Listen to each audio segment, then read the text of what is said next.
Hello, welcome back to the Watford Way. Today, as we look ahead to Watford versus Millwall at Vicarage Road this coming Saturday. I hope all of you guys are having a wonderful day. I certainly am, especially after the last two Watford results, winning 1-0 at home against Sheffield Wednesday. And then finally, after what feels like years and years of waiting, not literally, but it definitely felt like it, going away to Swansea and winning 1-0 away from home, courtesy of a King Ken Sema thunderbolt into the top corner in front of the away fans. What a moment that was.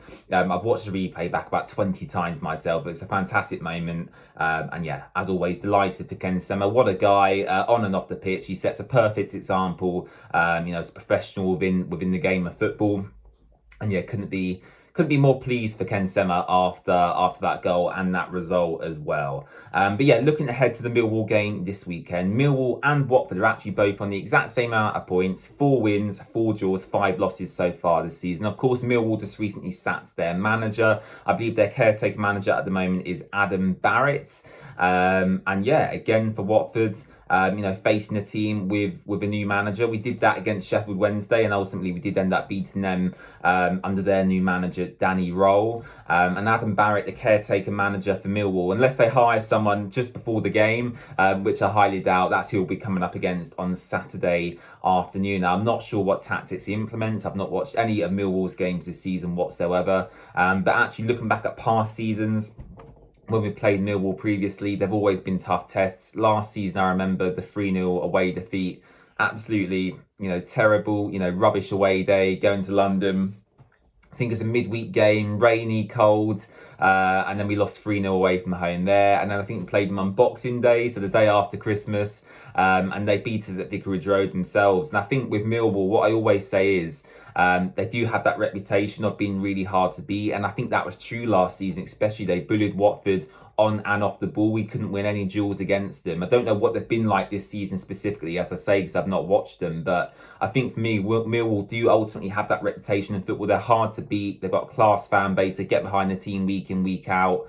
Very vocal in the stands as well. And yeah, the teams, we always come up against Millwall. They always rough up Watford, and we find it quite hard to break them down. So I think for me, coming off the back of 2 victories, and hopefully trying to get a 3rd victory and actually getting some momentum this season, this is the real test for me. We beat Sheffield Wednesday, which I kind of expected. Swansea City was unexpected for me, actually. I didn't expect to win that game, but we ultimately did so. We dug in and got the result. This Millwall game is very, very important. I'm going to talk about this in just a second, but I don't know as Watford fans if we're feeling false confidence at the moment, because obviously we've had 2 fantastic results. And yes, I'm sure the squad and the morale around the team is very high at the moment. But if we lose against Millwall, I just feel like we're all going to be quite down and quite depressed and quite angry again around the team and the direction we're going in at the moment. So I think this game at the weekend is so crucial. I think it's important we don't lose. I would definitely take a draw at this moment in time. I think Watford's aspirations this season aren't really promotion, aren't really in the player positions at all.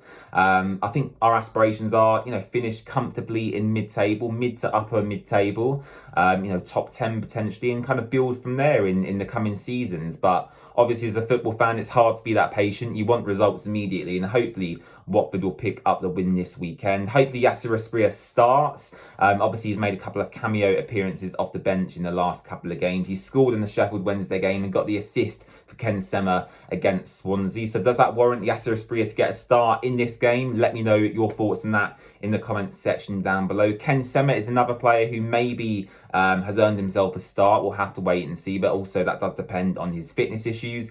And apart from that, I believe the rest of the squad is fit, injury-free and ready to go. The only player unavailable for this game is Ryan Andrews, who is serving the 4th match of his suspension that he picked up against Sunderland. I can't believe that tackle has led to him being unavailable for 4 games. Ludicrous decision by the FA to even ban him for 3 games, let alone add on another additional game for apparently poor behaviour after he got sent off. But yeah, that's Ryan Andrews' last game serving his suspension against Millwall. Then he should be back for the coming games after that. But yeah, I think for me, if Watford get a result against Millwall, we've got a couple of good good games coming up. We've got Huddersfield and we've got Rotherham to come up after that as well. And you'd say if Watford are on a good run of form, you'd probably favour Watford to win both them games as well. So this is a really, really crucial game in Watford season for me. Arguably the most important game so far. What is my score prediction going to be? I'm going to back the boys. I'm going to go for another 1-0 Watford win. So it'll be 3 1-0 wins in a row, a clean sheet at home. And I'm going to go with Yassir Espria to get another goal in this game. I do think Yassir Espria will start and I do think he'll score. So let me know your score predictions in the comments section down below. Make sure to subscribe to The Watford Way so you don't miss any of our future content. And we'll catch you again very, very soon. Bye-bye.